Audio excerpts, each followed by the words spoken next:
Hakbang daw tungo sa political reconciliation ang muling pagkikita ni Pangulong Bongbong Marcos at dating Vice President Leni Robredo kahapon. Sinabi po yan ni Pangulong Marcos. Saksi si Ivan Mayrina.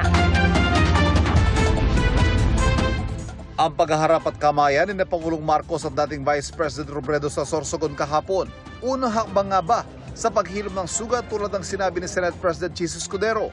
Sabi ng Pangulo, Senate President Chis Escudero, and who has taken a very important step towards political reconciliation yesterday. Well done. I'm so happy you did that. Nagkitang dalawa sa inauguration ng Sorsogon Sports Arena kahapon matapos anyayahan ni Escudero si Robredo na salubungin ng Pangulo sa pagdating sa Sorsogon. Sabi ni Robredo, hindi siya nagdalawang isip na paunlakan ang imbitasyon ni Escudero pero naging mabilis lang daw ang kanilang pagkikita. Sa akin kasi hindi naman issue yun. In fact, para sa akin yung nagbibigay respeto ka sa posisyon. So walang pag-aatubili yung pag-oo ko kay Senator Chis kung pwedeng sumama ako sa kanya pagsalubong.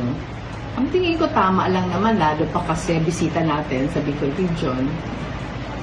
Yun lang nga, ang problema lang hindi ako nakastay ng matagal kasi may hinahabol ako dito. Pero otherwise, okay lang naman sa akin. Matatandaan naging mainit ang tunggalian ng dalawa noong 2016 na maglaban sa pagka-vice presidente kung saan nanalo si Robredo. Nagkaroon pa yan ng part 2 nang muling magtapat sa karera naman sa pagkapangulo noong 2022 kung saan si Marcos naman ang nagwagi. Una nang sinabi ng kampo ni Robredo kahapon na anumang healing or reconciliation, kailangan anyang nakatuntong sa hustisya at prinsipyo. Ang komento ng Pangulo tungkol sa pagkikita nila ni Robredo, sinabi niya sa paglagda sa Academic Recovery and Accessible Learning o Aral Law na layong lumikha ng programa ng mga hakbang para alalayang makahabol ang mga mag-aaral na napag-iiwanan sa kanilang grade level. Partikular na tututukan ang mga natigil sa pag-aaral at ngayon nagbabalik eskwela, mga mag-aaral na hindi naabot ang minimum proficiency level o kakayahan sa math, science at reading at ang mga bumabagsak sa mga pagsusulit na ibinibigay sa teacher's evaluation. Bumisita rin ang Pangulo sa exhibit ng Manila Fame. Pinapurihan niya ang disenyong Pinoy na anyay mas maganda pa sa world class. Nangako siya ng suporta ng pamahalaan para maiparating ang disenyong Pinoy sa world market. Para sa GMA Integrated News, ako si Ivan Mayrina, ang inyong saksi.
Mga kapuso, sama-sama tayo maging saksi.